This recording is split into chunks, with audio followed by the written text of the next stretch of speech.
Hello, I'm recording this after the draft. The audio in this video is cracking somehow. It's annoying. If you keep a low volume, it shouldn't matter too much. But if you increase your volume, it's gonna sound really annoying. So I'm sorry about. I apologize about that.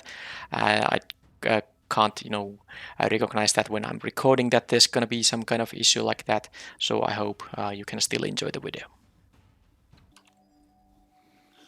Greetings, everyone, and welcome to another draft of Streets of New Capenna. And again, a traditional draft. It's all I do nowadays since we start, able to get these play-in points now, so I don't have to do the ranked ladder climb in order to try to get a qualified weekend slot. All right, so this pack has a decent rare. Red is not the most impressive color in this set, but I think there's definitely a reason to go to red. There's also a decent blue removal. I do like the Sleepy with the Fishes. You get the unblockable token, which definitely matters.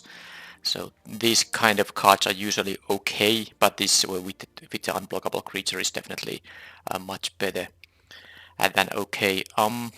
I think I'll still take the rare here, mostly because it's more interesting to play with rares than uncommons, because you get fewer opportunities for that.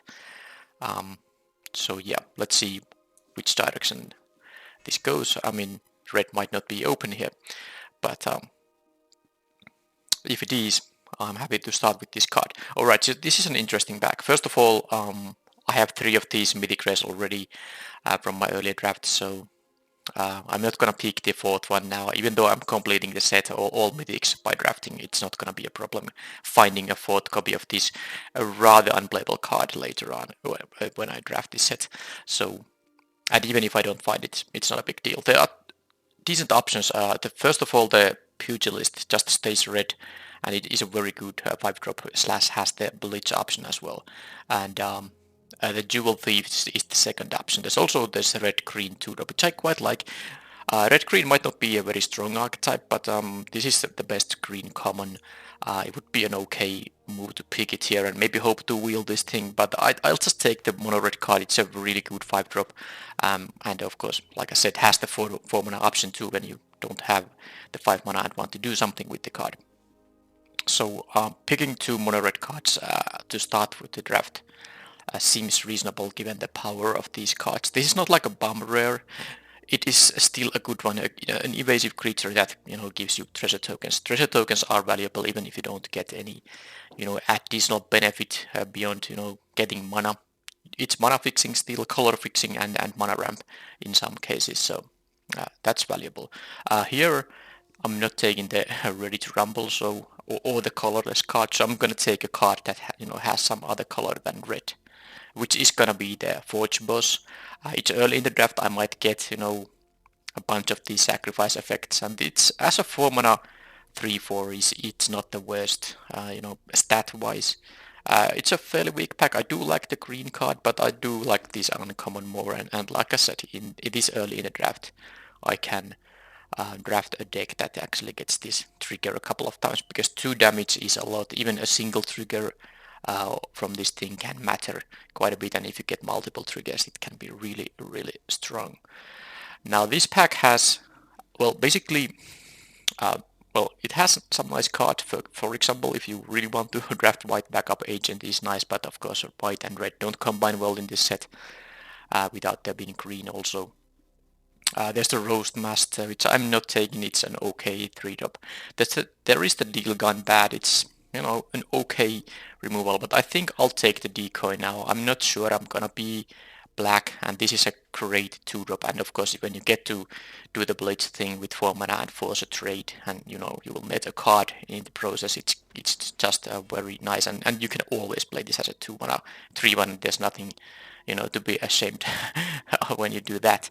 So I take which I think is the best card in the pack. Or maybe was there some other color card that was even better, but I don't think so.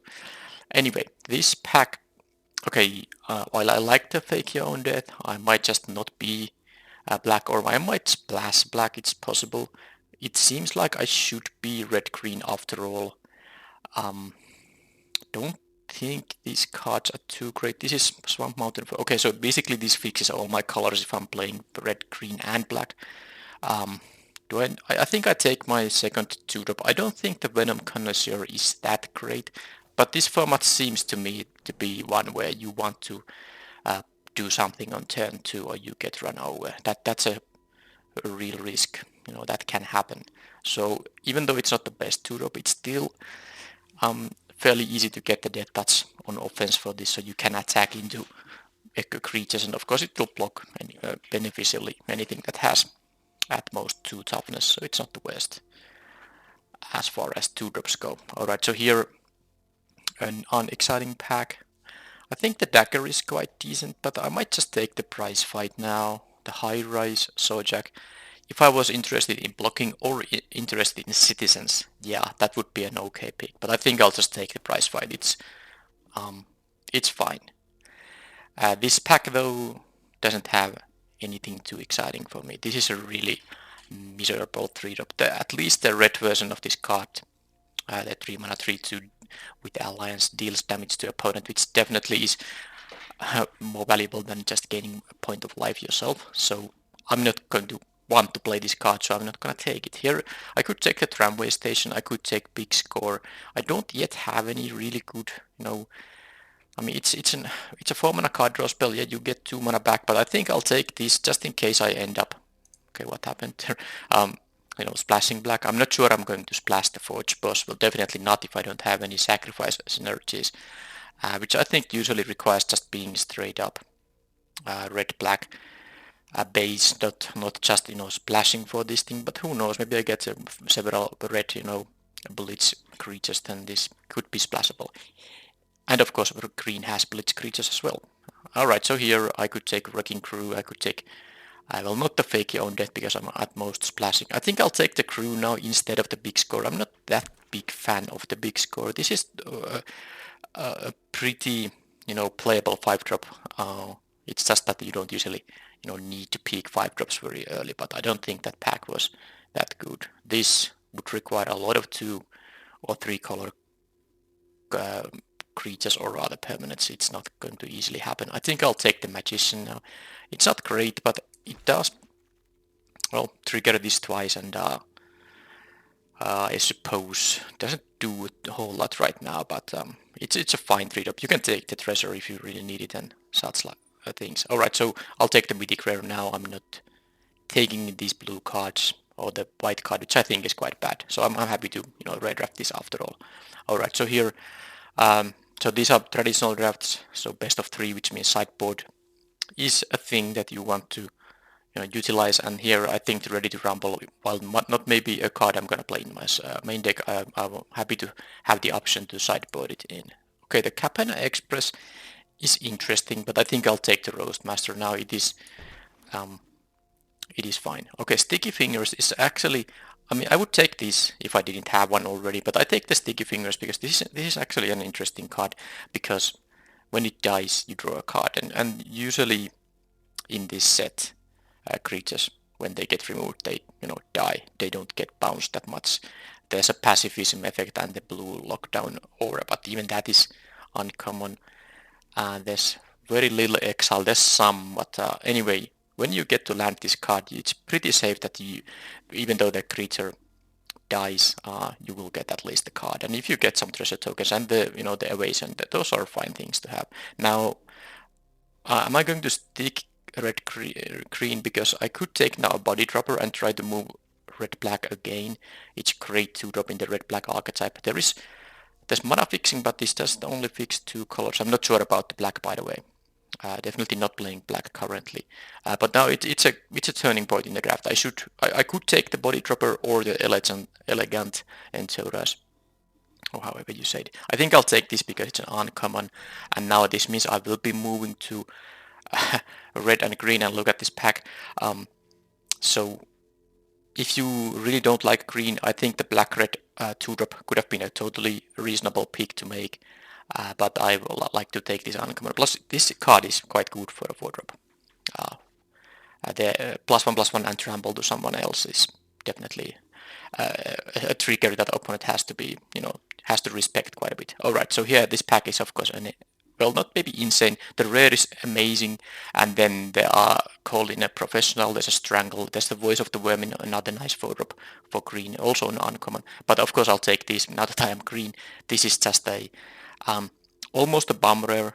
Getting those free counters, starting the turn you play these before attacking it. It's just amazing. So I'll take this. Oh, it's just the best card in the pack by far.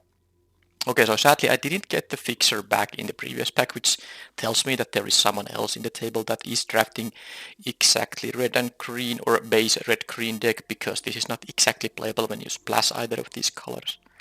I would like to have it because I don't have that many 2-drops, but then again there's another of these elegant, how do you say it, entourage.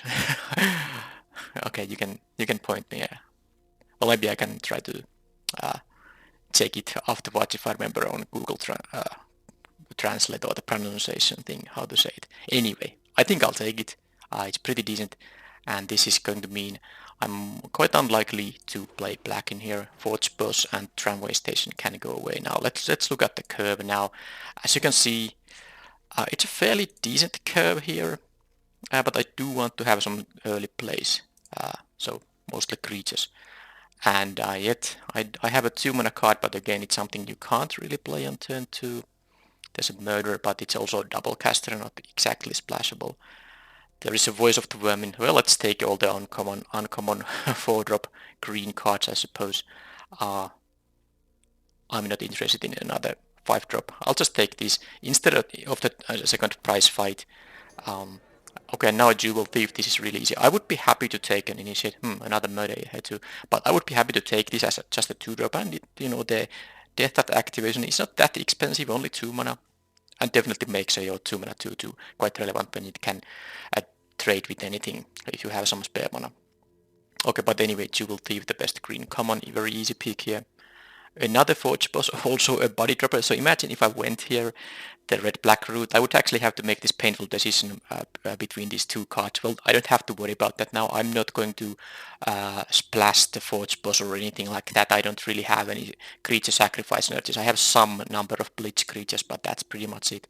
I don't think anything here is too interesting, but I'd rather just pass these red-black cards, hope that people to my right go into that exact color combination, and maybe pass some red-green cards for myself. I take the Capenna Express, but it's going straight to sideboard. I don't think I can main deck it now that I have 3 other 4-drops already. I just don't need anything at 4, and these are definitely better options than the train there. Here I can just take a 2-drop, not the best one, but I just take any 2-drop at this point. Okay, Roastmaster. There's this treasure generating thing. If I had like multiple of those Jetmir's fixers, I think this is an okay card because of the synergy. The fixer is the red-green common that gets permanent counters if you pump it with treasure tokens, but not now because, like I said just a moment ago, I have enough 4-drops. I'm not sure if I'm gonna play 2 of these Roastmasters, but it's an option I have now if I just want to do it for curve reasons or something. I have 1 Gilded Pinions, which I think I like it in red-green because flying in that color combination is quite powerful, especially when you have these, larger creatures. Now I will take a Gardener just for the 2-drop value. But the reason that it's a 2-drop, I don't need those other cards there. Okay, so I think that, someone takes those Jetmir's fixes from me. I can't get them. Am I gonna splash anything that's white? Unlikely. But did I have a big score already? Oh, I don't. I suppose I can take the big score for some weird matchup where, drawing cards is something I want to be doing, some very long and drawn out match. Alright, so here I'm never gonna play more than 1 of these sticky fingers, so this doesn't fix my mana. I'll just take the uncommon vault value. And here the same story. Let's take the black uncommon, which I in theory could sideboard in if I really want to. I don't care about these things. So pack 2, I got the Great Rare, I got the Jewel Thief, and these uncommons. Yeah, it was a fine pack 2. This deck doesn't seem too amazing right now, but let's see how it ends up being. Alright, so another mythic rare I could pick for also for a 3rd Forge Boss in this draft. Interesting. But yeah, I could take this just to make it faster to complete the set, but Bounce Speed Down is just really good. This is also one of the removal spells in the set that actually exiles I'm not even sure if there is anything else, but at least these thing exiles, which can matter if someone has, for example, sticky fingers. Anyway, yeah, I'm not taking the mythic rare now. I'm not that, it's not that important to finish the set quickly. This is just the card that makes this deck definitely better, so I'll take the I'll take that. I would take a mythic rare over a random playable, but not over this kind of really, where is it? This really good card. All right, so here, Unlucky Witness. There's no sacrifice synergy in this deck. If I was red-black, this would be a very high pick actually. Do I care about Antagonize, Gold Hound? How many creatures I have currently? 14 and 5 non-creatures. I guess I could play a trick here, and I don't. I'd rather have the 2 mana plus 4/3 than this thing, even if it comes with a permanent boost. I don't like the Gold Hound actually. I have one ready to rumble already. I take the Antagonize. That's a card I could play in the main deck. And here, I don't have anything that fixes my mana beyond there's a few treasure generating cards I have. So the Razor's Ring is a card I really would want to have here. But I have a call in a professional here, and the shield counters are really annoying to deal with, and this does it very cleanly. Note that you don't even have to target the creature with the shield counter with this thing. It's just as long as this thing resolves on that turn when the shield counter creature is getting dealt damage, yeah, the shield counter won't prevent the damage. So you can even target something else. That's something to be good to be aware of.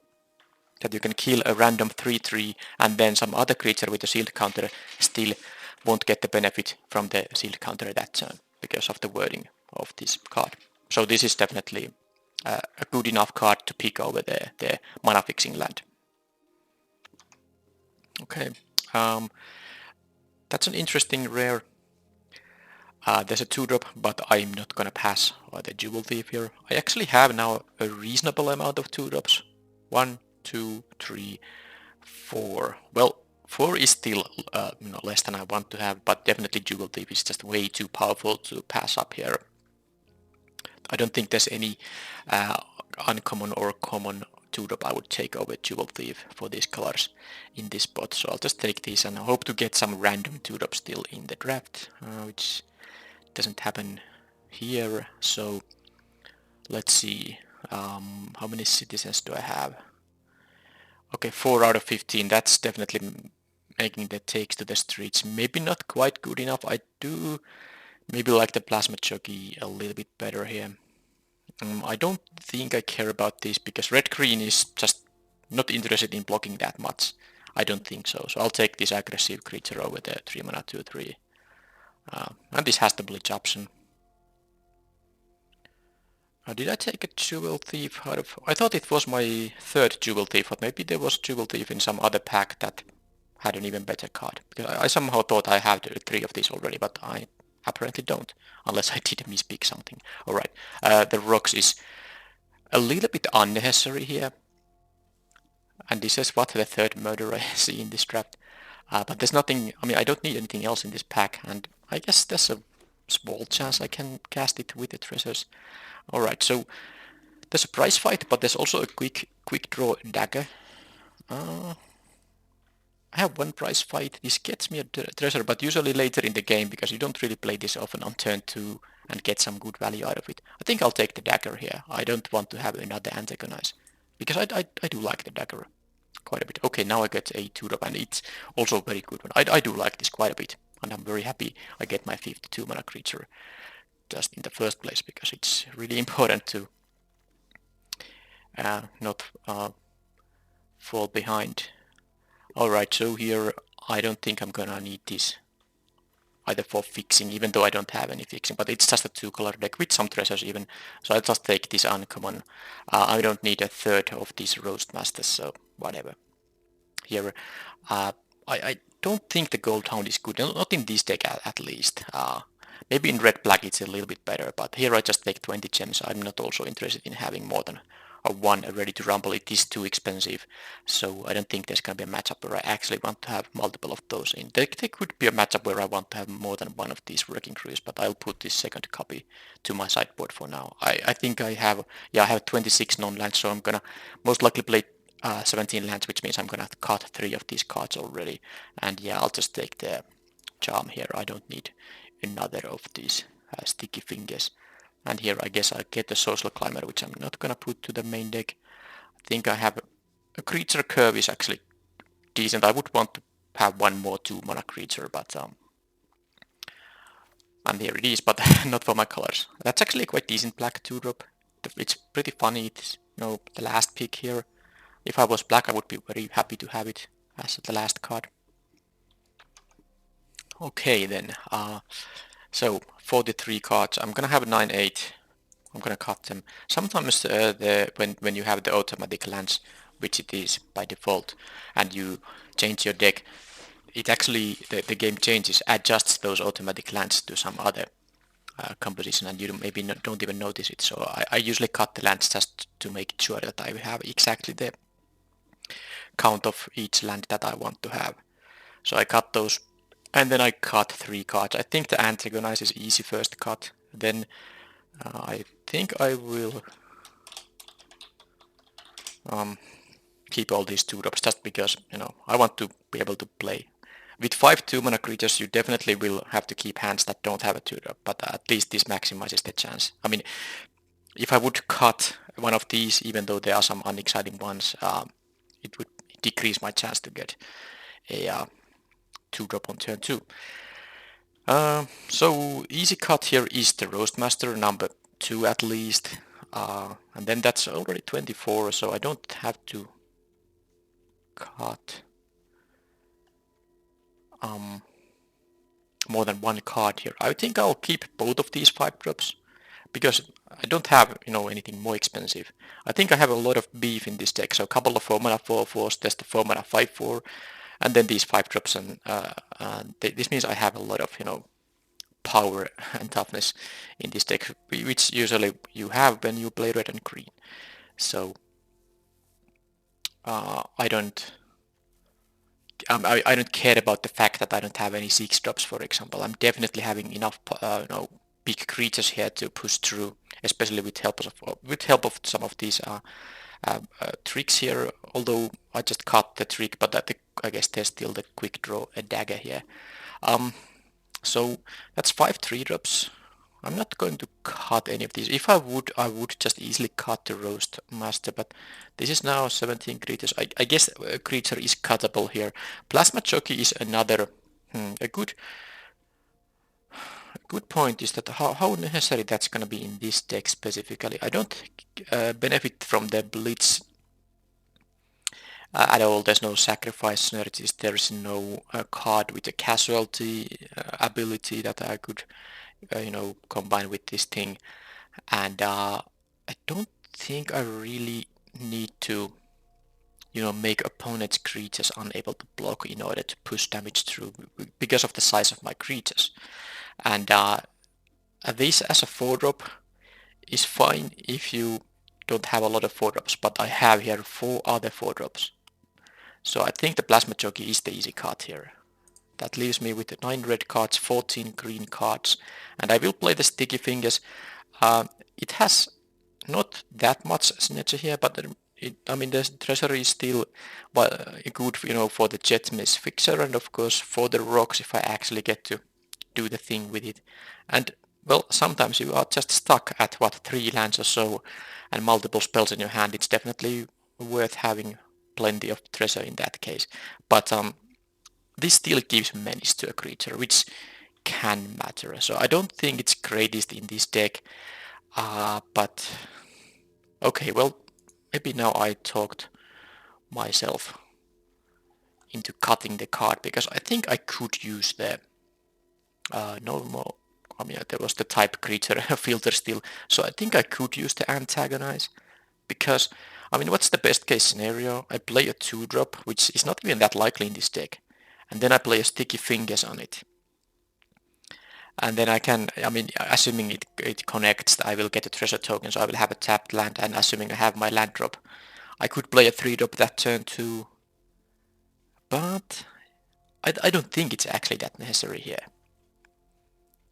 Especially because I don't have a lot of 2-drop. If I had, I don't know, 7, 8 2-drop creatures, then it would be different because the you know, the curving out, which involves you playing a 2-drop and then playing this on turn 3 and then something else, is definitely reasonable.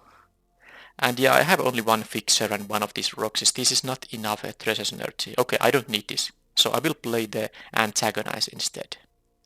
Yeah. I could play the ready to rumble though, because I don't have more removal than the call in a professional, and then there is the bounce speed down. There's also the prize fight, which I think the prize fight will be reasonable because of the rather high number of big creatures. Even this is going to be or make me have some kind of a 4/4 if this gets to attack. So the prize fight will be decent. And sometimes you use it on your 3/3 to kill a 2/3 or something like that. Totally fine.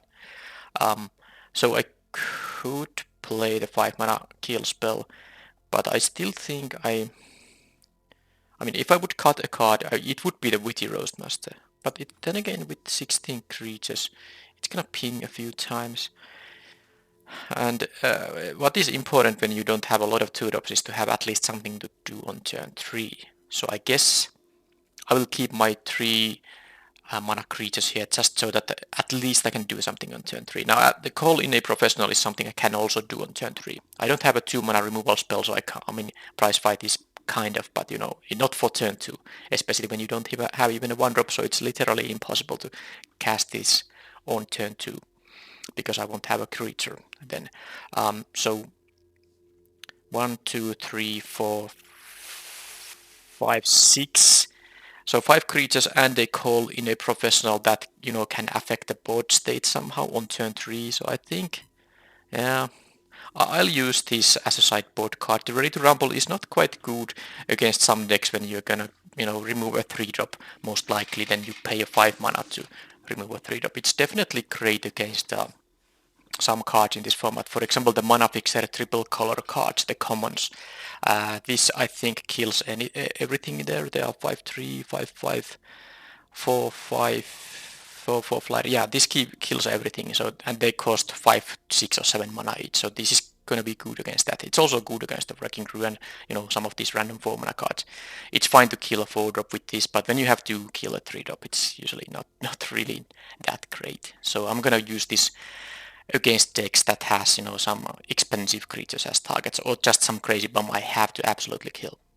Alright, so with this I sadly don't have any fixing. I guess there's the Gilded Pinions, which gives me a treasure for one-time fixing. I mean as a 2-drop, so I'm just thinking that my mana will be a bit risky. I will have a 9/8 mana base, but that's sometimes what you do, especially in formats where you play 2-color decks that doesn't have a lot of fixing. You just play 9/8 and hope that you get both of your colors. At least this deck has only one double caster, being the 5-drop here, and even that thing has a single caster option, so I don't have to worry about that. And I do have some, treasure generating in these Jewel Thieves too. Alright, so let's just have the 9/8. I have more green cards, so it's easily 9/8 for forests, and that's it. I think I saw a third Jewel Thieves, but maybe it was in a pack that had like a fight rigging or something like that. Because I somehow thought that when I picked the second one, it was my third copy. Hopefully I didn't make any stupid misclick in the draft. But anyway, this is the deck.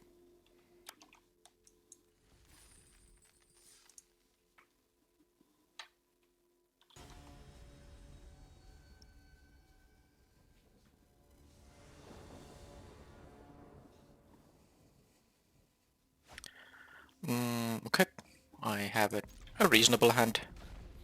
I'm on the draw here against an ominous puzzle. That might mean they are gonna crack this on turn 2, so I'm not in any pressure. Or maybe they have a 2-drop here. They don't. So now I'm gonna play the Roastmaster, and this most likely is gonna give me a token, so I have a double ping from this, assuming this survives. Okay, they have 3 colors. By the way, they didn't use this for a land, so that means they have enough lands in their hand. They're gonna use the 5 mana option, which is fine. Let's see if they have a counter spell now. Because they didn't do anything on turn 2 or now yet, so they might have one. Okay, they had no play whatsoever, not even instant speed removal. Although I guess they didn't have mana for a murder, and strangle is a common.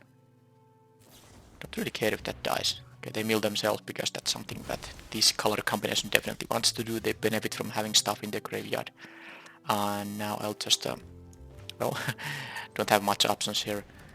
Let's make the 1/1 here, and I don't expect it to, actually be able to battle that easily. But I guess against Grixis with the quick draw dagger, maybe I can attack with this. But of course, my most likely play on the next turn will be the Wrecking Crew. Now I'm a bit scared that the opponent hasn't played anything early in the game, because that means they might have some, control cards there. I am not pressuring their life total in any way currently, thanks to me missing the 2-drop. Imagine if I had like a 2-mana 2/2 here, they would be having a lot fewer life. But okay, if that's their play on turn 5, I can't say I'm too concerned about that. Wow. Well, I was scared that they're gonna play some 5-drop that totally makes me unable to attack, but I'm actually able to easily attack here. And they don't have blue up, so this at least won't get countered. So maybe they can't deal with this right away, which means that if they are gonna deal with it, they have to tap mana now on their own turn, so they can't play like a 6-drop. So if they have a way to deal with this. That's okay, this is not a very good one. So it's a 4-mana 5/5 vehicle with a crew 3, and this doesn't have haste, it has trample, so I guess the opponent, maybe they have a reason to make it be a creature. No, they just tap this for no reason. So I mean, they could have actually blocked with it. So this definitely means the opponent is a little bit inexperienced, but I mean, what can I do? They made a mistake. It's not like I'm not gonna attack here. Plus I had here a quick draw dagger, so if they block the Wrecking Crew, I could have just blown them out. Now of course, so what this does is when these combat damage to me, they create a treasure token for each artifact I control. Now I happen to have this quick draw dagger, but usually, and I will actually have, I will also have a treasure token here, which I of course can burn if I want to. If I want to, I can burn it before this trigger resolves. I might, but let's see what they do. First of all, they have to tap the Custodian to attack with the Horde Hauler. I know I could have killed this before they get to crew it, but I want to see what happens now. How important it is that they are going to have a treasure token in addition to the lands they already have here. 1, 2, 3, 4, 5, 6, 7. I don't think it matters. They might have like a card draw spell, and the one treasure will benefit them. They have fixing if they really need a fourth color, so I don't think there's any reason for me to, you burn this treasure token. I might myself need, all the mana here, because I have still, this is 8 mana worth of spells here in my hand, and I have only 6 lands and a treasure here now. So, are they going to use the parcel? This can be used, of course, as an instant speed effect. They have a graveyard shift on this thing, which, it's the rare. So they, up to 3 other non-land permanents. Okay, they can destroy their own treasure token. Okay, that was, I didn't actually even realize they have this in their graveyard. By the way, this is, this has blue. Yeah, I didn't just pay attention to their graveyard, but as you can see, this requires green and white, neither of which they have here available. So are they really playing like these kind of a reanimator strategy, or did they have a way to actually cast this card? Maybe they have multiple of these shifts. Anyway, they are targeting all that, which is something I can't... I guess I can kill... No, it doesn't matter in which order I do it. I guess if they have a... let that thing resolve, whatever. I can kill the 3/3. They will have 3/3 flyers. Of course, the problem is that they have the 5/7, which makes my ground attacks bad. So I think I have to use the... I can kill this when they block. I think I need to kill one of those flyers here. They have a priority here because of the Horde Hauler can still be crewed, so I'm not worried about them having a what the heck. Well, at least I have the... They didn't sacrifice anything for this, I guess they didn't have, but yeah, well, they did have a 2-mana spell, but I mean the reason they have a priority stop is the Horde Hauler crew Wow. So I got to, trade my treasure for this. That's actually quite good. Now I can attack thanks to the call in a professional and the quick draw dagger. I can attack even with a dual thief here. Because this has 7 toughness. So let's just... why not attack? I don't care if they block with the angels, that's no big deal. This has reached this wrecking crew, but they might like double... I don't think... Well, they are not having too much life. Well, whatever, let's do this. They have nothing in their hand, and... This is a 5-5 trampler, so I have to... Okay, so they do that, and unless I miscounted... No, I did not miscount, so this will work. This will work now.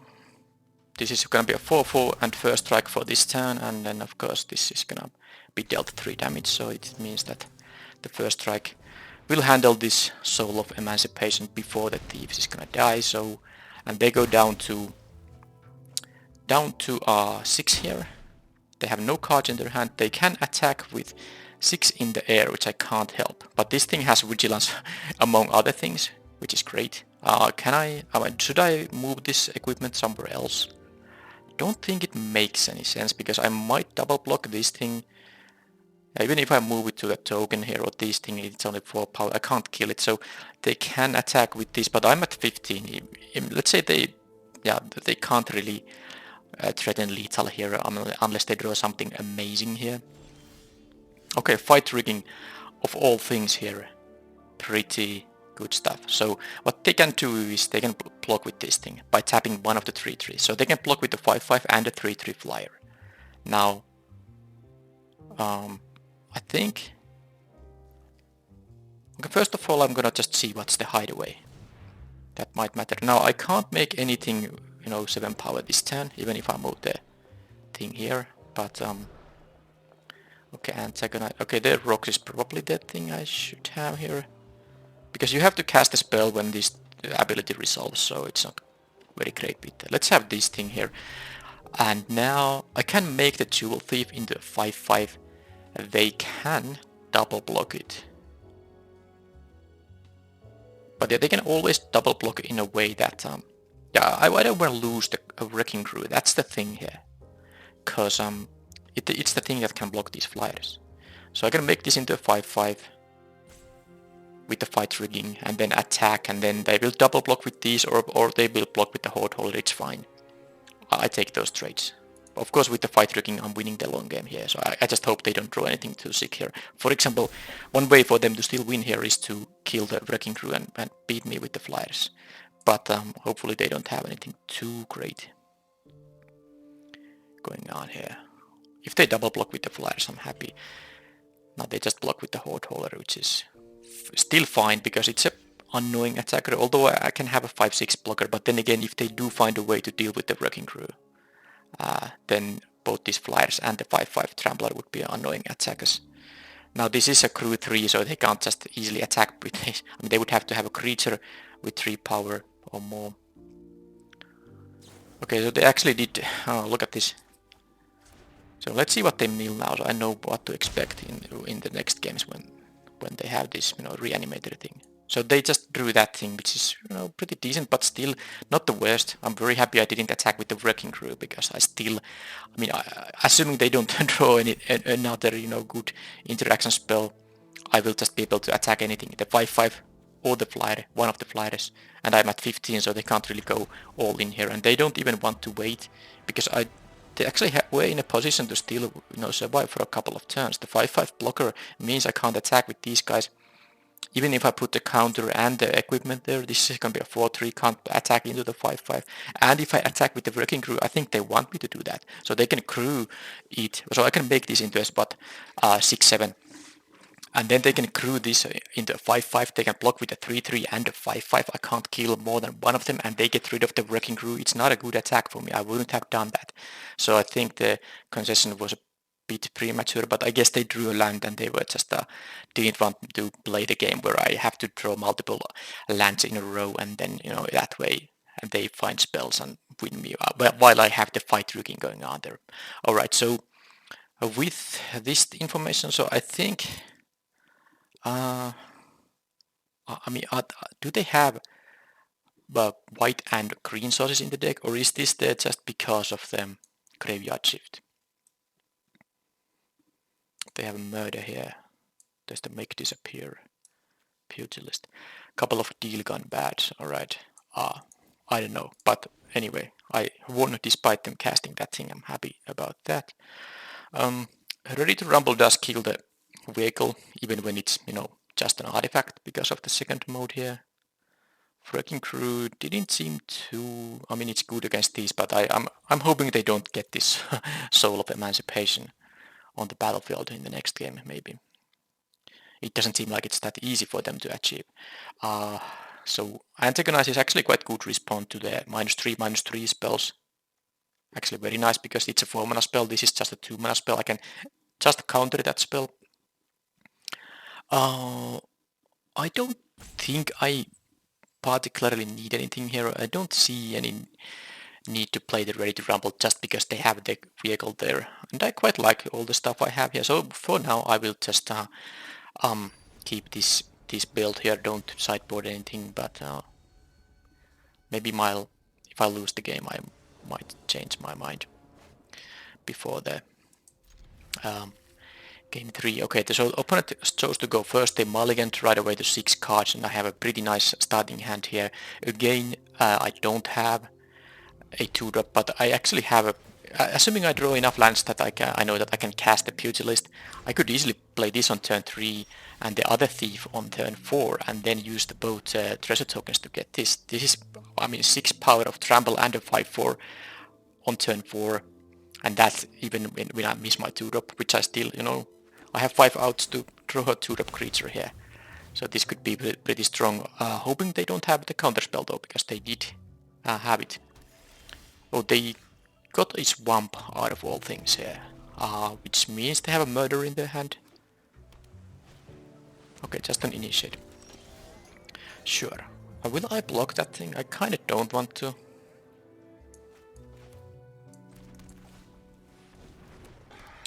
Because if they attack with it, it means it's tapped, so they can't block with it. I think they might leave it to block. This is actually quite... I like this somewhat because the fact it has...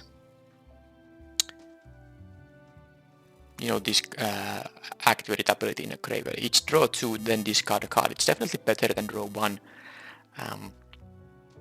So even though it's just 3-mana, 3-1, I do like this card quite a bit. Now the question is...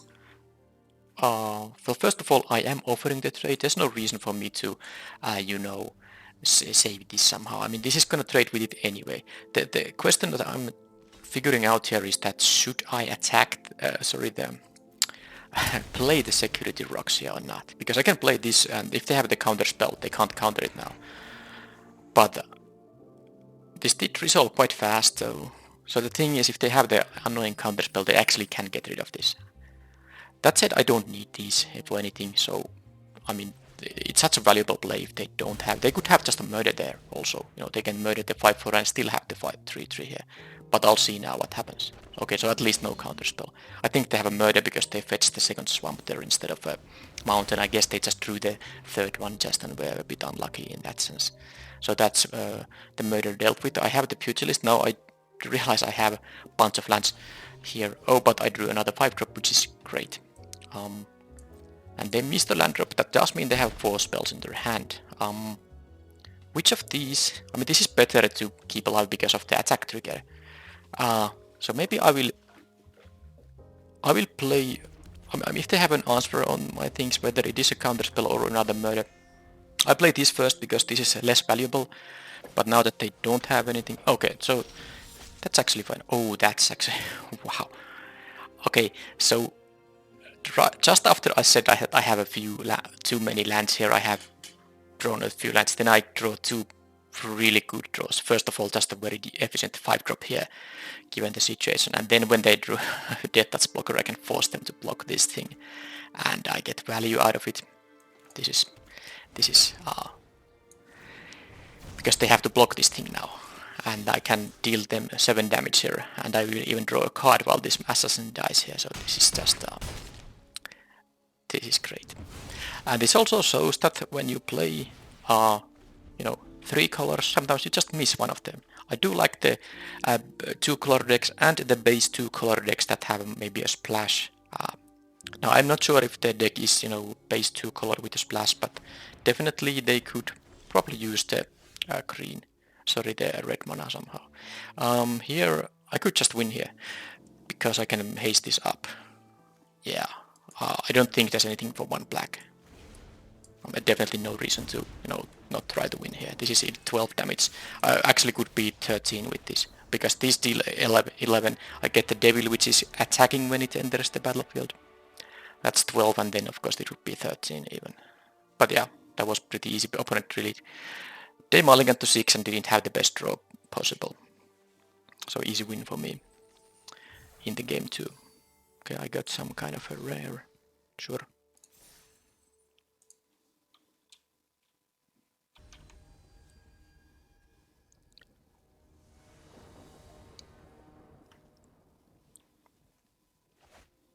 Okay, 1 lander. Now I have 2 drops, actually 3 2 drops, but won't be keeping them. At least opponent mulligan 2, so that's even in that sense. Alright, so this is actually a nice hand. Wow, the problem is I don't want to... this would be a perfect 7 card hand, because I don't want to cut any of these. Now, tempting would be to cut a land, because if I draw 1 land, I can play my 3 mana spells. Okay, I'll be greedy because I'm on the draw here. I really need 1 land here now. If I don't draw, that could... Okay, well, that's it. And the other side of the coin is that imagine if I, wow, look at this. So imagine if I would have, cut a spell and then I draw 2 lands there. I would be miserable drawing these lands and having 1 fewer spell in my hand. Alright, so the opponent had the, Wooburg draw here. So I don't think there's any reason for me to... That's also a fine drop. I might actually go 2, 3, 4, 5 here if I draw 1 other land. But yeah, if I mean, this format has some flash. Now I'm gonna just play this, because this will pump, of course, the socialite. So if this goes, unopposed, I just did 1 additional damage by playing this now. I don't think there are cards that, make me want to have access to this instant spell in mid-combat there. Okay, they have a Brass Knuckles. So let's see, I can kill, hopefully, their first creature. Well, anyway, I don't have to worry about that now. This was a good draw. I think, yeah, definitely I will want to do it in this order, because now I get to use the Alliance in here. So they can, if they play a cheap enough creature that they can equip both of these, then it's probably small enough that I can just kill it.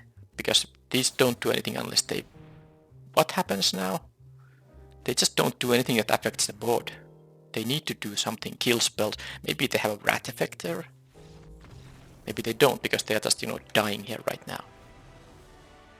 What a game. Well, they did mulligan there, but... excuse me. Well, I didn't really learn much here. They are Grixis, or what's the Maestros here? Brass Knuckles. That's not a reason to, put something like a Ready to Rumble here. I'm not too worried about the Brass Knuckles. I don't think I have any other, artifact removal here. I don't think I have... whatever.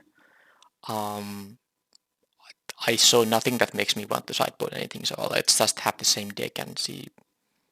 Maybe I just win this game and that's match over, but if I lose, I definitely will see more of the deck and can make some actual sideboard decisions in that case.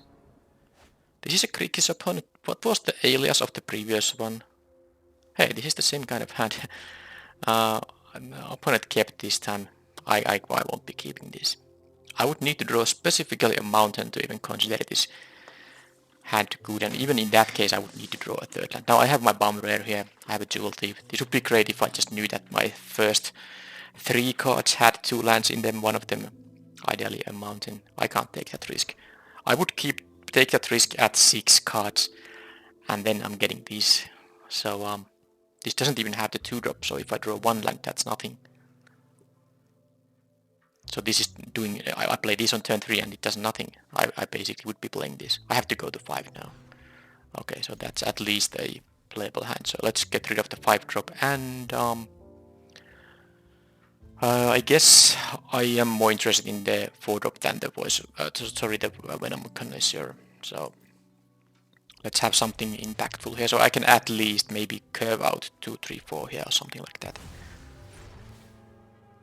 I could have actually, kept this as a 4-mana play to get some value out of back there, but okay, I did draw my Palm Rare now, so this is one way to actually survive, especially because assuming I draw my lands number 3 and 4 in a timely manner, I might be able to, play this on turn 3, and I mean, if this Riveter's Decoy gets killed, that is, then I can play this with a shield counter on turn 4, and this is harder to get rid of, at least. So let's see if the Gold Hound attacks. It's a very good blocker on this thing. Alright, so they just play a little chat main phase. I guess they might want to know if they want to cast something using the Gold Hound here. They are gonna go for the race. I didn't draw the land, but at least I did draw a 2-drop, so that's like after a land, if I can't draw a land, at least I want to draw something I can play, and this is totally fine now. If I draw my 3rd land, and at least the lack of mana fixing lands in this deck means that every land in my deck does enter untapped, so if I draw just a land, I can play the fight rigging, boosting one of these guys. It really depends on... Okay, they make that into a 1-1. I don't really care. Another Gold Hound. Okay, so now I can't attack with this because this obviously has first strike, unless I draw the land, which I did, so this is actually quite fine. So I can make this into a 4-2. They have to attack, block it. Let's take the on 2 rusting. So I mulligan to 5, but this is my... Oh, I can actually attack with this. Don't think there's anything but with 1 black, because they have to block the 4-2 anyway, so let's do it like this. So that's now 1 card back from the mulligan already. Plus I have the fight rigging online here now. I hope there's nothing... this is a treasure, but it has summoning sickness, so they can't use this for mana. And neither this, because it requires tapping the thing, and it was already tapped. So they really had only 1 black mana available, and I don't think there's an instant here. Now this is a good one. Very good uncommon. So they get to exile their thing in the graveyard, and then they look at the top 3 and choose one of them and mill the remaining 2. And I can kill it with the Colline Professional. If they leave this to block, that would be, well, I guess, well, they didn't, so I don't have to worry about it. So I'll just obviously kill this thing. And now it would be tempting to, well, they have 1 blue mana up. Slip out of the back. Alright, yeah, that's... So it's phased out now. So it's tempting to give a counter to this, but no longer now, because obviously this can trade with the 4-4 quite likely, so I'll just put a counter on this guy and attack for 6 now. The opponent might raise me. They can attack for 5 now. I go to 12, but they are at 11. But I guess if I draw a 4th land, then I can cast everything here, this with blades, so that would be fine. And they just, draw 2 cards. Do nothing to affect the board here. That's really good for me, because affecting the board is much more important than extra cards currently here. And they just now they do have 2 mana available here, so because they can sacrifice the Gold Hound. The Riveter's Decoy has to be blocked, so if they don't have any spell to cast, they can block with the Corpse Appraiser, or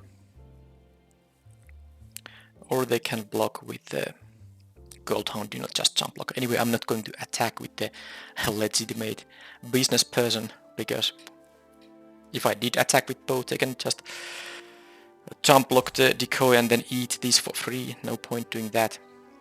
So there's no point adding a counter to that thing either. So what I'll do, I'll just play the rocks and make that into a 6-5.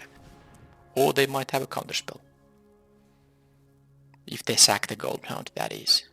Which would be fine. Then I would put a counter on the business person, attack with both. They have to block the 4-2, and still I attack some amount there. Okay, so let's do it like this and see if they're gonna block with the appraiser here.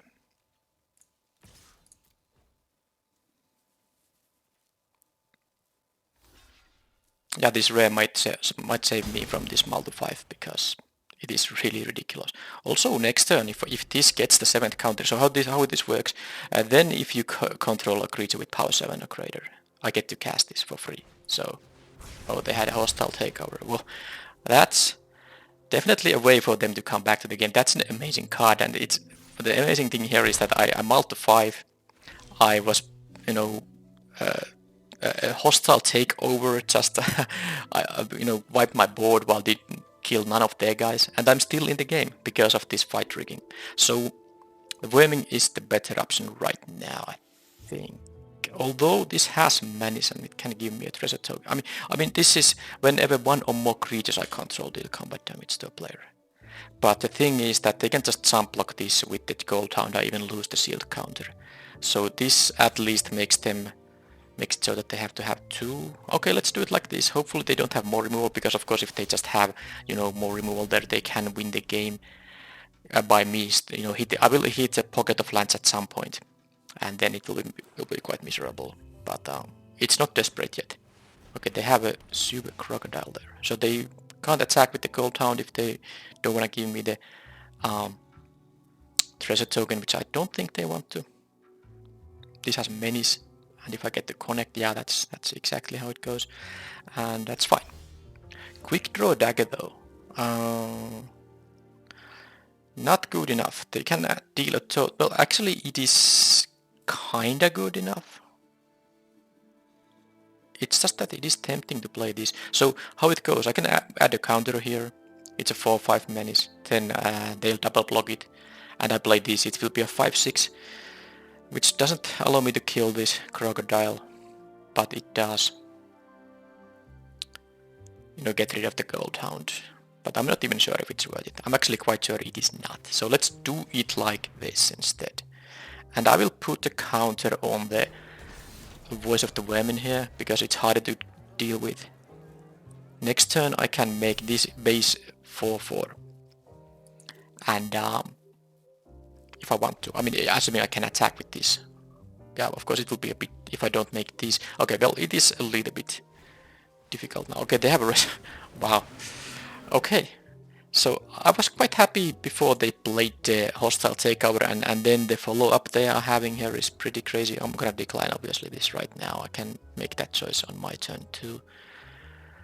Because yeah, they get 1/1 tokens there. Oh, they go for the race here. I'm not happy about this. Can I win? I mean, I can double block it. They must have something, because this is a bad attack if they don't have anything. Because the fact that the face breaker here is actually having, 4 toughness means they cannot kill the face breaker and then remove the counter in here. But they have to use all the... So they can either remove the shield counter or kill the face breaker. But if they have like the thing that gives +2/+0 and it enters, comes back. But I think now that they played the Kraken here, I have to just hope they made a mistake. Because I'm not beating them. I'm not beating them if they have it all. Okay, at least that trade was definitely good for me. So now I can... well, I'm gonna lose the shield counter. There's no way to... Yeah, the shield counter is gonna go. There's no way to make that. Because they will block with the gold hound. And I also have to make this into a 6-6. But I mean, I have to give it a counter so that it will be a 6-6. Otherwise they have just a free blocker. Although the quick draw dagger, I mean... Yeah, but this requires 3 mana. So if I do this pre-combat, I don't have mana for this. And I have to put the counter somewhere, so I can't... If I could, I would play this, give it a counter, and then, offer them to just block with the Kraken. And then I'd have them get blown out by the dagger. But yeah, that's enough talking. This is what I have to do here. I'm not gonna tap anything, decline this. And now they will knock out the shield counter with the gold hound, which is super sad, but... Oh, they can have even something worse, of course. Well, I don't think there's much different plays I can make here. So now they can just get rid of this with any kind of removal after it has the shield counter dealt with. Oh, they just take 6 instead of blocking with the gold hound. Now this doesn't have many, so they Maybe they have a trick here, bounce spell, kill spell, whatever. Okay, that is interesting. So I can take the 6. If they attack, I mean, I just let them attack. I'm not gonna tap it and give them a fish token, definitely not. I go to 7 here. I guess they can attack with the gold hound too, but I can go to 6, no big deal. Can they do something with the Kraken that, you know, makes me die this turn? Yes, they can. Okay, so they can, yeah, they can force me to tap it, because now, of course, this is 12 damage, and this is, yeah, that's exactly 13 if I don't do this, because that's dealing 12, and of course I could jump block it, but that doesn't sound a great idea. But does this mean I win the game? Because, no, I don't have anything with haste, so they can't really attack with the Gold Hound. So they have to jump block with both. I will also get the Devil here. Can I target? This is no. This is going to target, and this is, yeah. I can't target the token that comes here. Quick draw dagger doesn't. This actually. Oh, this is gonna be great. So this will trigger from the Devil token. Does that give me a victory? Yes, it does, because this gives trample. Okay. Unless they have something for 1 mana, which I guess they could. But anyway. So how do I do it? Guess this thing gets a... Yeah, I mean, this... I hope they don't have anything for 1 mana. So this thing makes itself very large, and then it will also have trample and additional +1/+1. So with the trample I will win, of course. Funnily, I have another one of these in the hideout enchantment. There's no 1 mana thing that can work, especially this has... Yeah, there was no way. Wow, so fight rigging. I won a game where I mulliganed to 5, and I got, you know, beaten by the hostile takeover entirely, and they even had the Reservoir Kraken there. And I still won, thanks to the fight rigging. Of course, it wasn't this card alone, it was also these, you know, very timely drawn big creatures, but without the fight rigging, I don't think there was really a chance.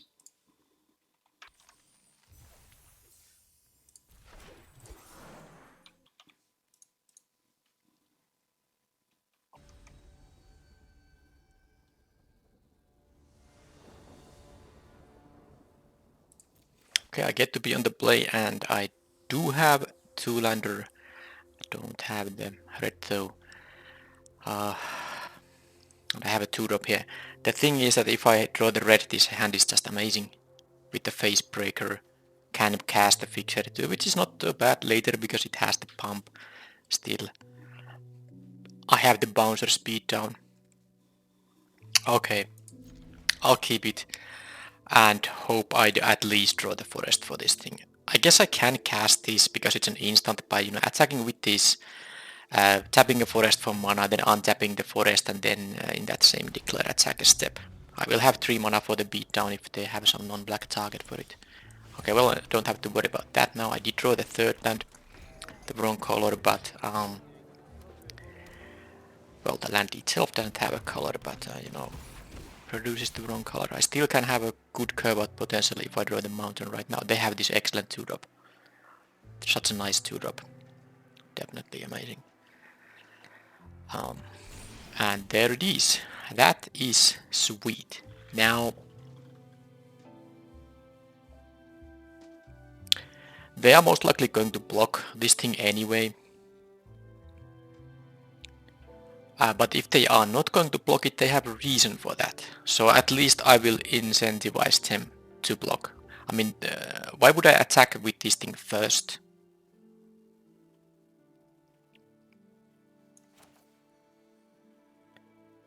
And then play the face breaker, because I actually don't mind if they block here, because that means they either have to remove this or they have to have 2 blockers for this to not, you know, do its thing. Might as well, you know, have a little, you know, tricks here. I represent for the family here now.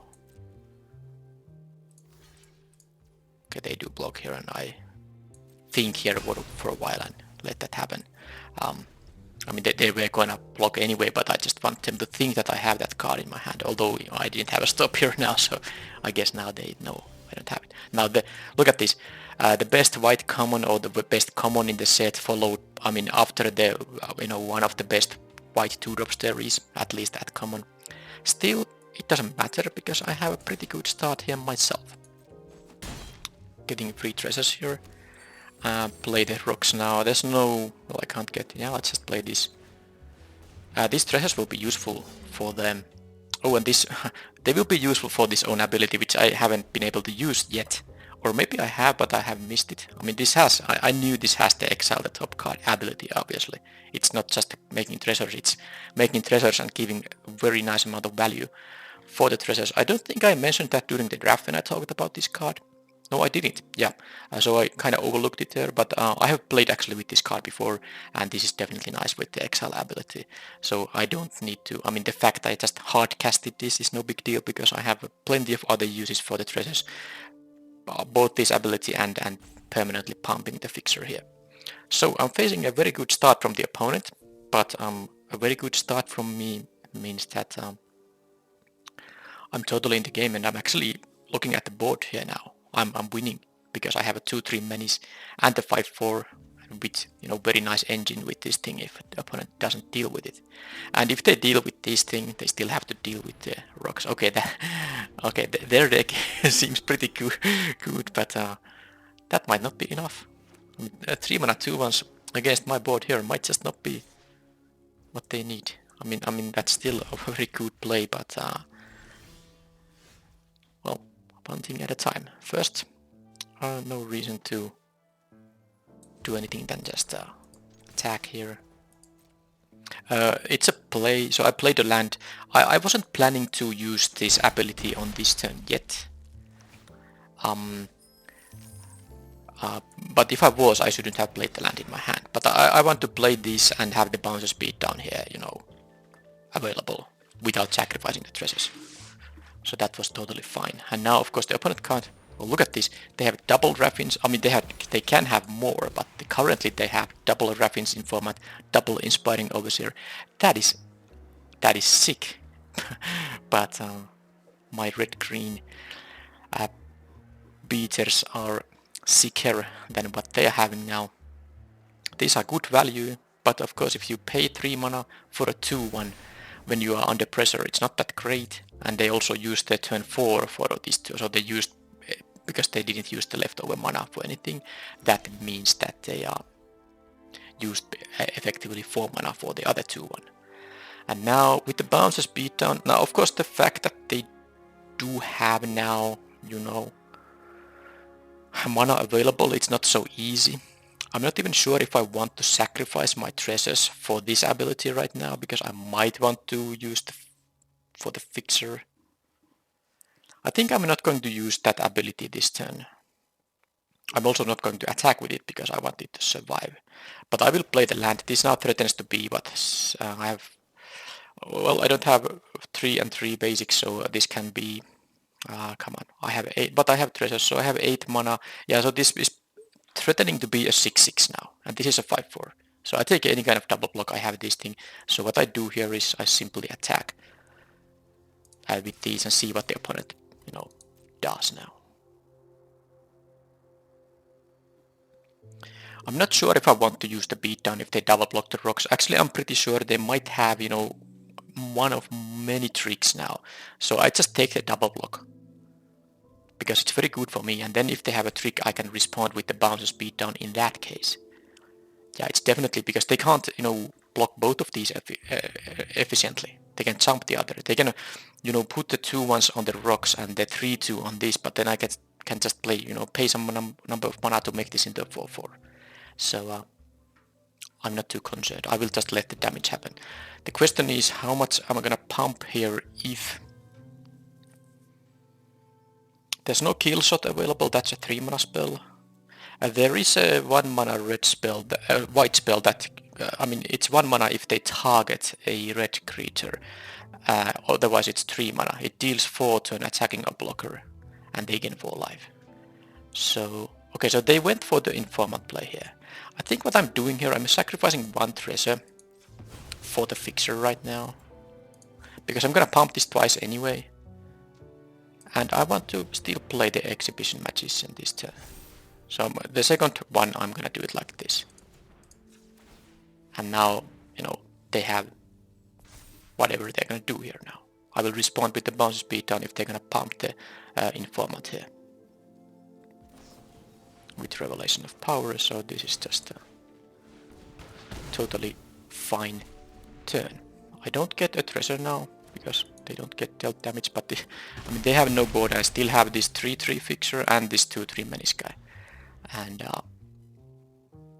there's not a lot of ways they can use to actually kill this. Even if they pacify this, this will still have the ability. I guess they can have the thing that makes this into a legitimate business person. It will lose abilities that way, but it's not a very good card. I don't expect to see it that often, although I saw it already in the 7th once.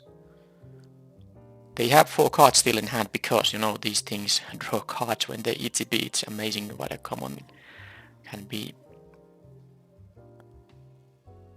Is it better than a Shuttle's Packmate? I think it is. It's very close though. Packmate being, you know, having the 4-tail option is really strong, but yeah, maybe I should make a Pauper deck when the next time there's a Pauper event that has just these crazy limited commons. Packmates and these things and whatever. Alright, so how do I do it now? This could be a kill shot. This could be a kill shot, and I don't want to lose my face breaker. I think what I'm doing here, I'm just seeing what I'm just checking a treasure right now to see if there's something, you know, nice to play here. I'm totally expecting a kill shot. Alright, so just that thing. So that means I won't be attacking with the face breaker. It's too valuable to lose to a kill shot.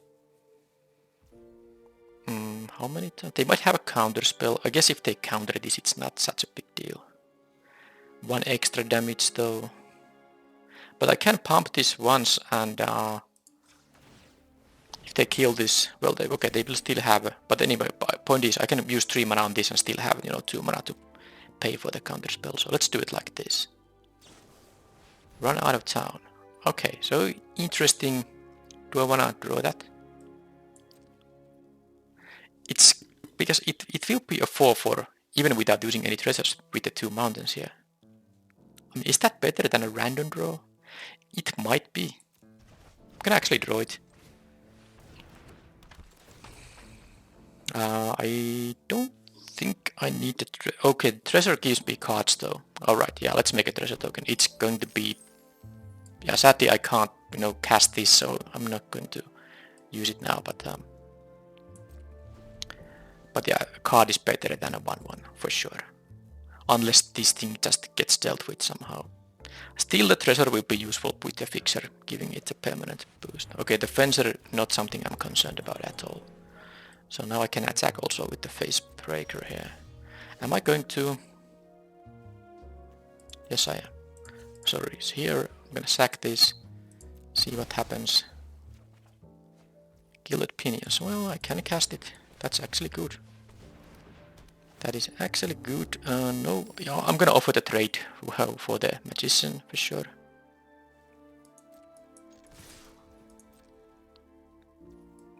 They don't wanna take it. I guess they can easily make it into a bigger one. I'm gonna play this. I don't know if I should... Now, I could... Okay, I can cast all the spells in my deck. I haven't played a land, so if I draw a 5-drop, yeah, sure, it's worth it. It might just be a land also. Okay, so this is very good as well. This is a really nice... I mean, I first picked it for a reason. I didn't actually talk about the ability to, you know, turn treasures into actual cards, but that was a big part of first picking that. Okay, they have a 3rd Inspiring Overseer here. Sure, but do they have a 3rd land here? I mean, a 6th land, because as long as they don't have mana up for a kill shot. Okay, they apparently don't have a kill shot. Or maybe they just wanted the board presence. That's only gonna tap, you know, that's gonna untap because they don't have a counter. But yeah, these are, how can I win this? I need some, I mean, I guess I need my fight triggering or something. This seems like a pretty crazy good stuff. They have a 3rd Overseer here. Anyway, this was a good one. They have a 2-1 and a 2-3. both fly. So this pinions doesn't do anything right now unless I mean, it can block, of course.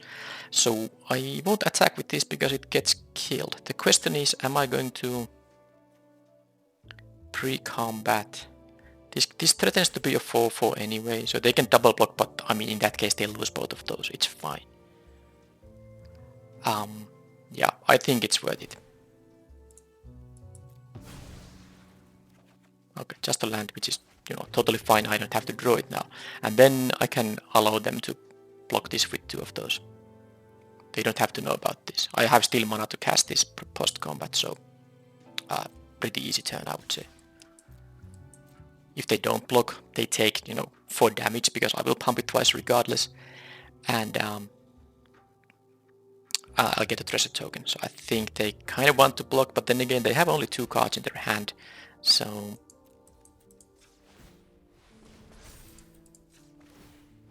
they still have to deal with all the stuff I have here.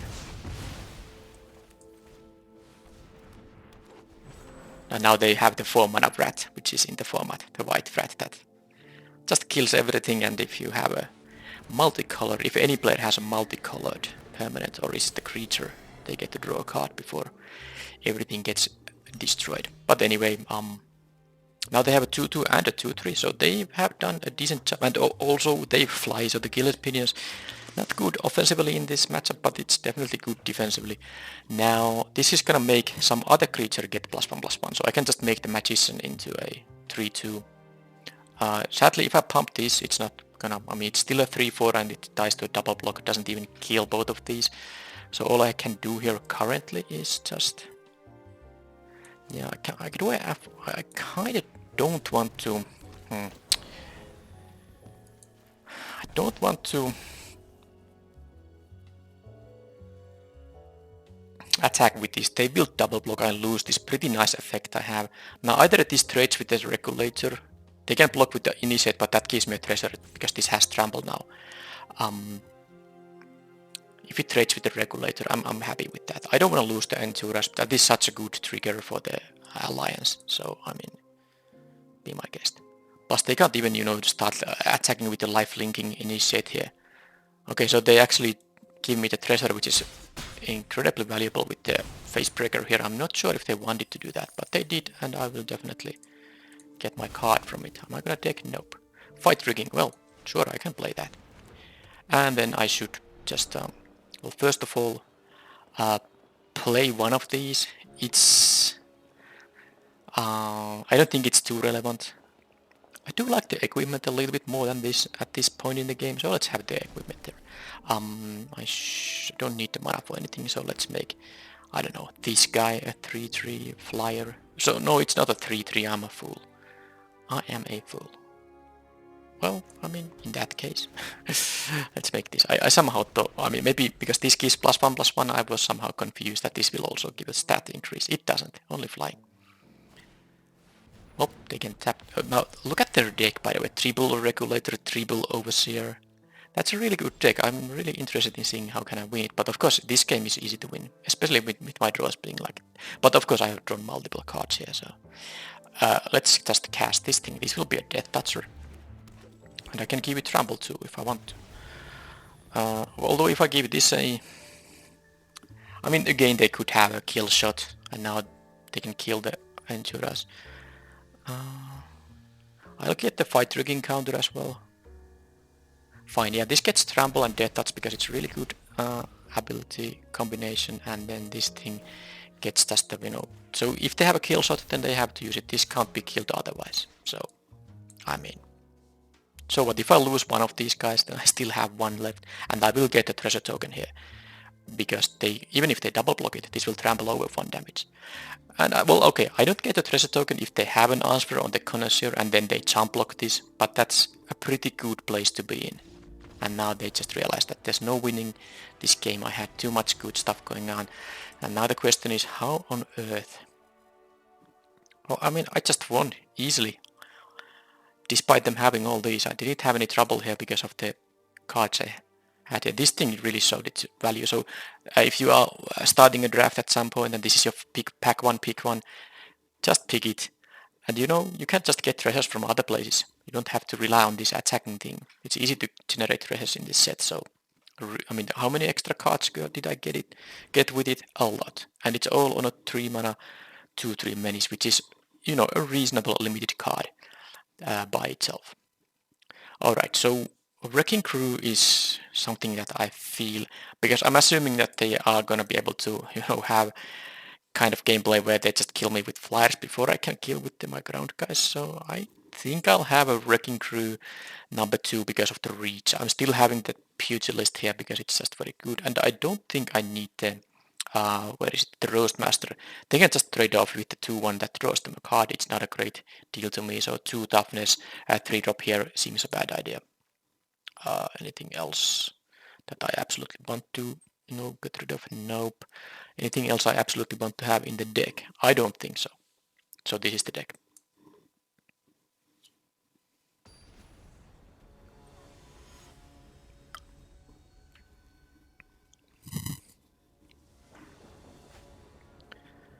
Alright, so now no mulligans, no nothing, no, I don't have to draw anything specific. This is just a great hand with the same facebreaker, and opponent even mulligans here, so this could be my lucky day.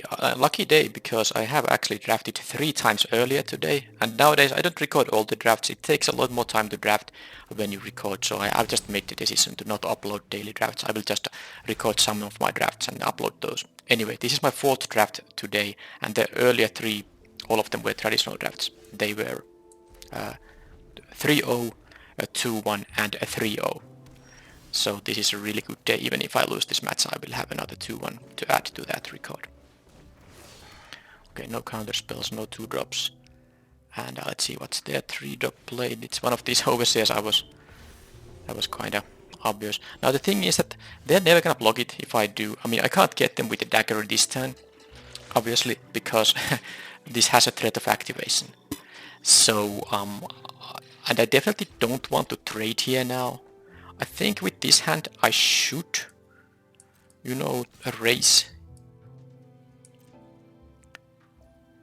And I just, you know, post-combat this. Now if I pre-combated this, then they would have blocked because they don't want to give me the treasure.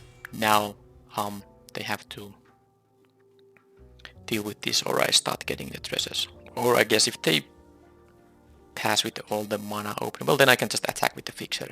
I still don't want to play into a kill shot. I mean, with other creatures, yes, but not with the Facebreaker because it's such a valuable card.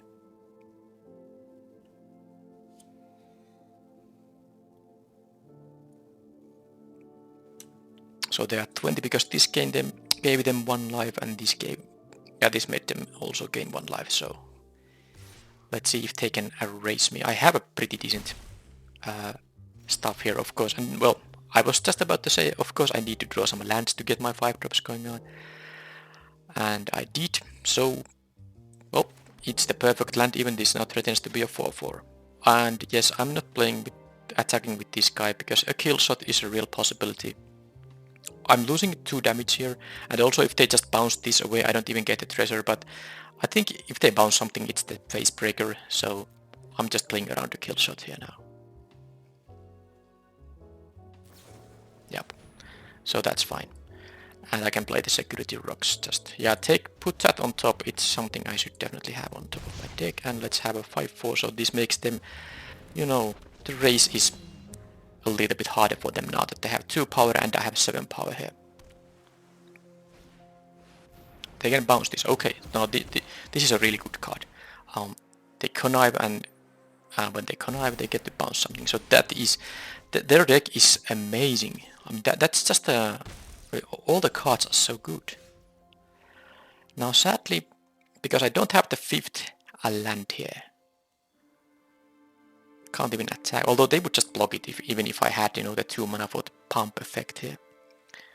I guess they might block anyway. Anyway, whatever the case, I'm not blocking with this thing ever. So if they are gonna block, I'm gonna use the dagger. Otherwise I'll just, you know, make them take damage, and I hope they don't have yet another way to, you know, bounce or pacify this thing, because I'm taking 6 now. And I'm not going to block this thing because I just kill it with the professional burn spell. I think. Can I do that though? Well, I mean, I know they had 3 of these, so yeah, this is now, of course, I still, and they have a gathering throng. Let's say if they have like 2 of them or just 1, because that is okay, just 1 at least, unless you know the third one is in their hand already. But that deck is crazy good. But of course now they need to have more of these regulators to deal with the wrecking crew, because I'm still at a life total that allows me to, you know, survive these attacks. I can just, you know, trade with the throng, with the fixer, and then block the 4/3 or a flyer, whichever I choose. So with the wrecking crew, if the remaining 2 cards I don't know about don't deal with the wrecking crew, I think I'm in the game. But of course, if they tap and lock it down again, I just lose. I'll have to take what, 8 and trade with the throng. Yeah, if they have another one of these guys. Well, they have an additional draw to find. I saw 3 of these in game 1, so. But yeah, the psychic pickpocket after the run out of town, when they were on the play, that was a little bit nasty now, because I didn't have such a fast start myself. They discard a land. Okay, now it's all about wrecking crew now. Okay, they have whatever they have. I'm gonna just do this. Minimize the damage. Can they deal with the wrecking crew? No. Okay, they just threw away the creature to deal the damage, which, you know, might make sense. Might make sense in some cases, because I'm at a low life total. What is good for me here is obviously the call in a professional. Now, I'll play a Jewel Thief here maybe, because I am going to use the quick draw dagger here. Definitely. If they double block the rocks. So, and of course if they don't, then I have mana. I want to have mana up for the call in a professional. So I'm gonna play this on this turn anyway. So let's just do it and see what they do. I do want to deal 5 to them for sure.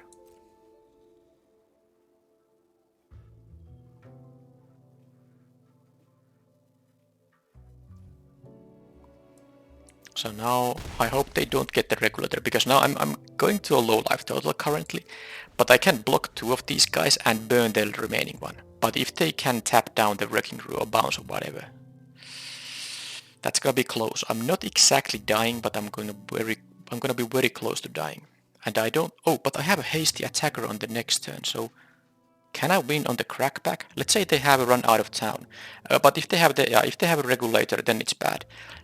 But I mean, if they had it, they would have already cast it.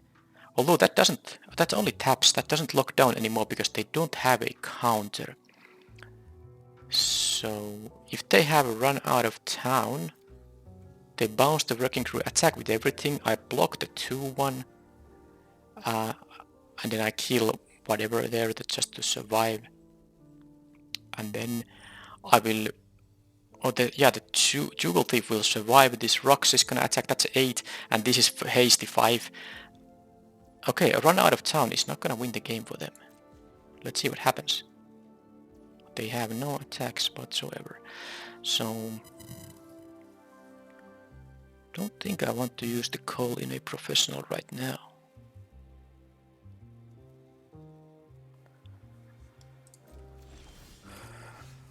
Okay. This has vigilance, it's gonna attack for sure.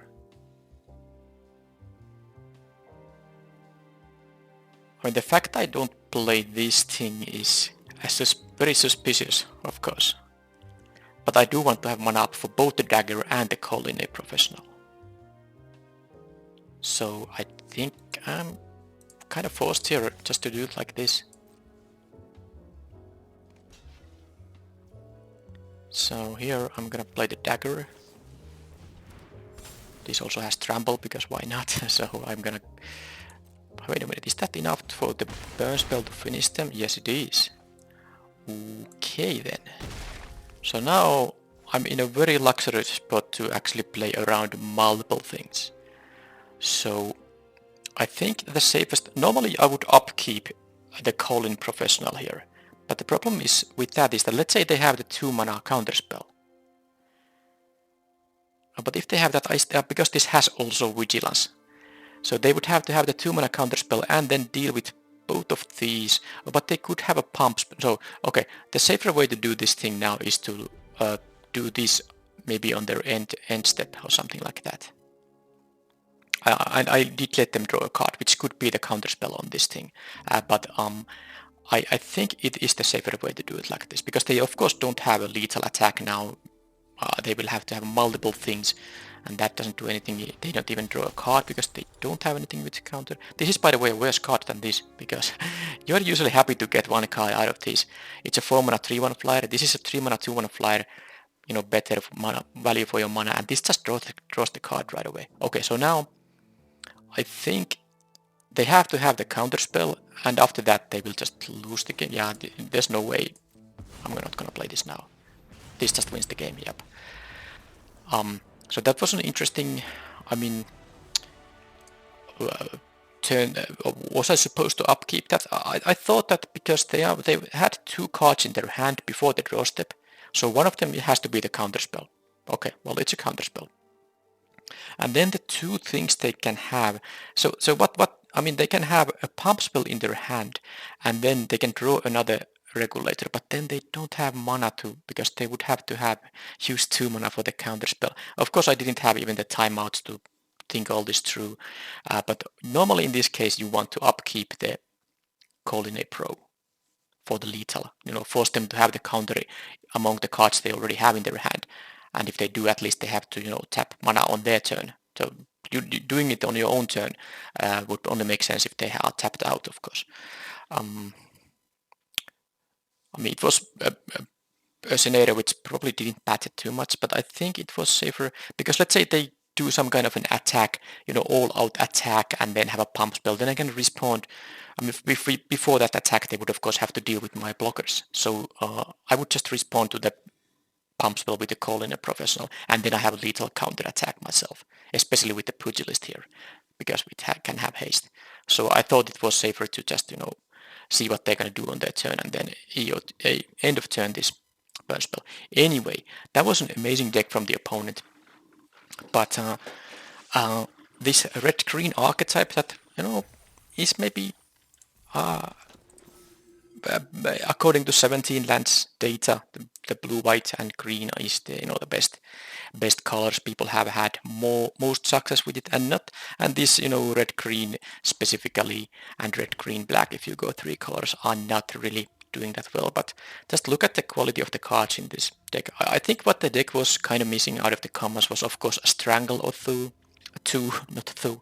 Strangle or 2 would be great, but these 4-drop uncommons, these are, I mean, just big things. They just matter, and the Pugilist, while it didn't matter too much, it is a really good one.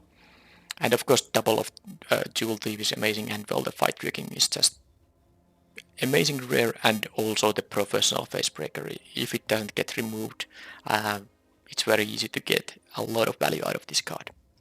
So a red-green, if you get the best commons, well, not counting the strangles, which I didn't get here, and some of these good uncommons, and of course these good rares, can still be a totally well-functioning deck. Alright, so that's it, and I will see you in the next video, maybe in a couple of days. Thank you for watching, and I'll see you then. Bye bye.